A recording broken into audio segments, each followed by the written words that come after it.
Welcome to a series that we call The End of Times, where we go through the book of Revelation verse by verse to try our best to understand what it is we can expect to happen in the end times, or the times Jesus referred to as the end of the age. And where we are at this point is John had been taken up in the Spirit to heaven, to the throne room of God.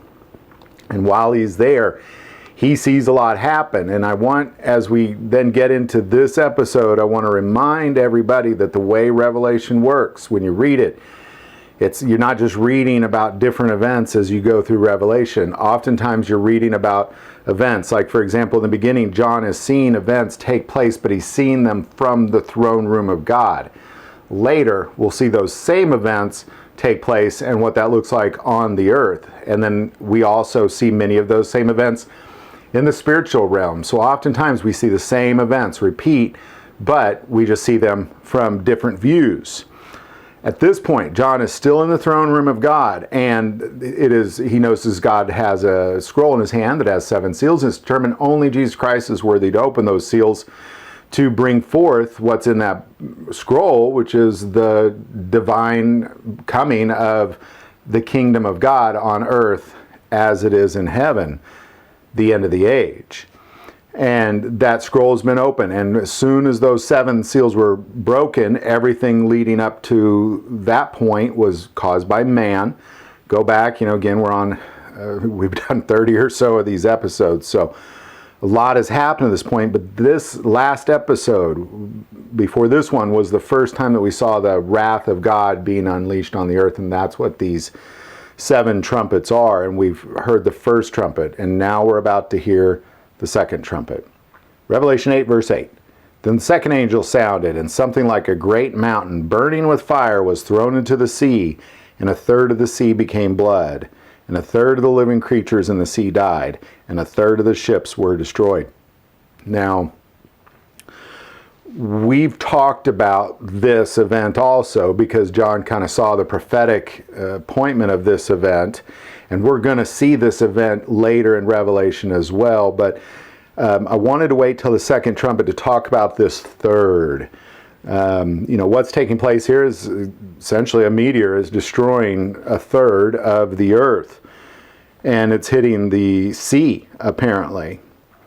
Now, before this, there was hail and fire that came down on a third of the earth, and now we have this giant meteor that destroys a third of the earth.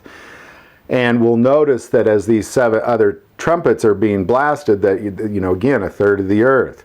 So what is this third? Where is it? Obviously, we'd like to be on the other side of the earth as that third. But what's taking place here is, if we jump ahead now to the destruction of Babylon, which we're not going to talk about Babylon until we get to chapter 17. We're just on chapter 8. That's when we then appropriately talk about Babylon. However, I could tell you Babylon is not the city of Babylon in Iraq, like a lot of people like to argue that it is. It is clearly a nation, and apparently here it's a third of the earth. Is where Babylon is. So it is a great nation is getting destroyed at this point, and it's a nation that is being led by one of the beasts. So let's just jump ahead real quick to Revelation 17 for a second, or Revelation 18, I apologize, where we see the destruction of Babylon. And we start in verse 10.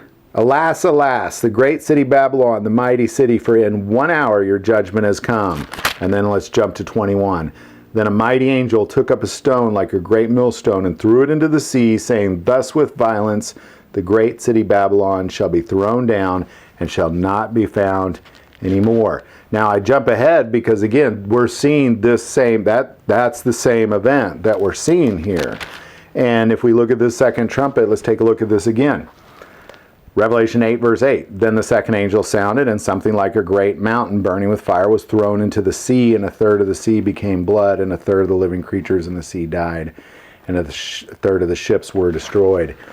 So I'm going to encourage you to take a look at Babylon. Again, I think I know where Babylon is, and I'm not going to get into that till we get to chapter 17, because there's a lot of that's in chapter 17 and 18 on why I think that. And I don't want to go so far ahead because we're just going to go verse by verse.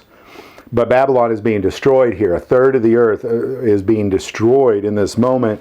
And these blasts are probably coming just one after the other. I don't think there's a blast and then a great amount of time. Just blast after blast after blast. First blast, hail and fire. Second blast, giant meteor strikes the sea. And that's where we're at. So Babylon, not a good place to be in this moment.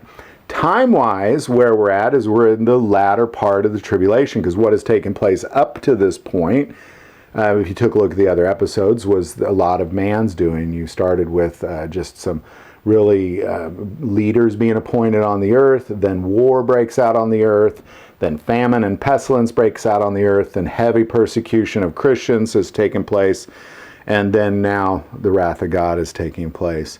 So there you go. A third, it's Babylon is what we're talking about. We're not talking about a city in the middle of Iraq at all. When we get to Babylon, that's just more than a geographic location. There's an evil spirit of Babylon as well. And but you know, take a look at the description of Babylon in chapter 17, 18 when we get there. But what we're seeing as we go through these trumpets, the third is Babylon being destroyed pretty heavily. And we got now 5 more trumpets to go. So hope this video helps. You know, again, this is the wrath of God being unleashed, and it's hitting Babylon is where it's hitting. Love to hear your thoughts on it. Put them in the comments below. If you like this video, click like and subscribe. If you feel called to support our channel through Patreon, that link is also below. But the most important part of this channel is we take prayer requests, and never hesitate to send that in. Thank you for watching this episode of God, Family, and Guns. And as always, love God, love your family, and love guns.